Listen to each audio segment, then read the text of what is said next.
Chapter 16. Preparation for the End. At Oswego, New York, September 7, 1850, the Lord showed me that a great work must be done for His people before they could stand in the battle in the day of the Lord.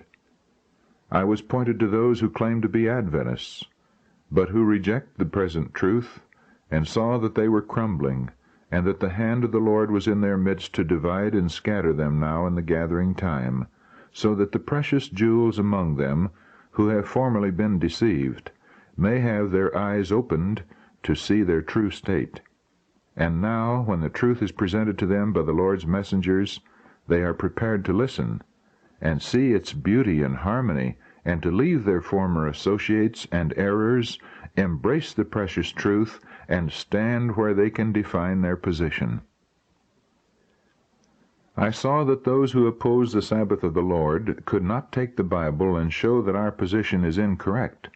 Therefore, they would slander those who believe and teach the truth, and would attack their characters.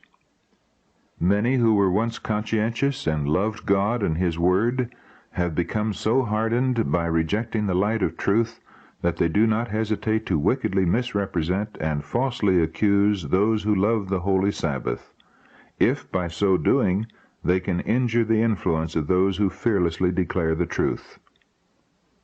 But these things will not hinder the work of God. In fact, this course, pursued by those who hate the truth, will be the very means of opening the eyes of some. Every jewel will be brought out and gathered, for the hand of the Lord is set to recover the remnant of His people, and He will accomplish the work gloriously. We who believe the truth should be very careful to give no occasion for our good to be evil spoken of. We should know that every step we take is in accordance with the Bible, for those who hate the commandments of God will triumph over our missteps and faults, as the wicked did in 1843. May 14, 1851, I saw the beauty and loveliness of Jesus. As I beheld His glory, the thought did not occur to me that I should ever be separated from His presence.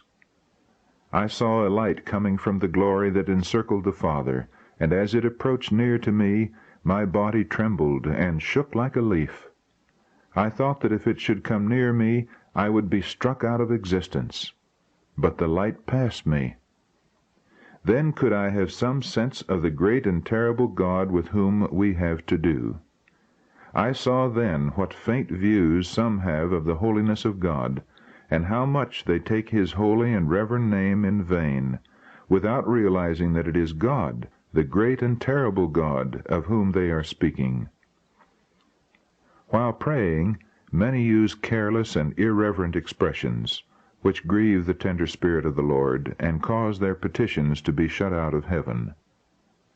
I also saw that many do not realize what they must be in order to live in the sight of the Lord without a high priest in the sanctuary, through the time of trouble. Those who receive the seal of the living God and are protected in the time of trouble must reflect the image of Jesus fully.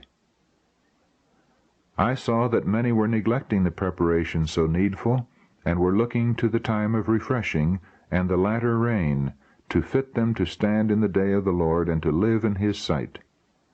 Oh, how many I saw in the time of trouble without a shelter!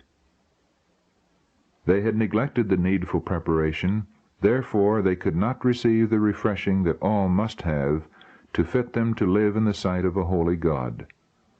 Those who refuse to be hued by the prophets, and fail to purify their souls in obeying the whole truth, and who are willing to believe that their condition is far better than it really is, will come up to the time of the falling of the plagues, and then see that they needed to be hewed and squared for the building. But there will be no time then to do it, and no mediator to plead their cause before the Father. Before this time the awfully solemn declaration has gone forth, "He that is unjust, let him be unjust still, and he which is filthy, let him be filthy still, and he that is righteous, let him be righteous still, and he that is holy, let him be holy still." I saw that none could share the refreshing unless they obtain the victory over every besetment, over pride, selfishness, love of the world, and over every wrong word and action. We should, therefore, be drawing nearer and nearer to the Lord, and be earnestly seeking that preparation necessary to enable us to stand in the battle in the day of the Lord. Let all remember that God is holy, and that none but holy beings can ever dwell in His presence.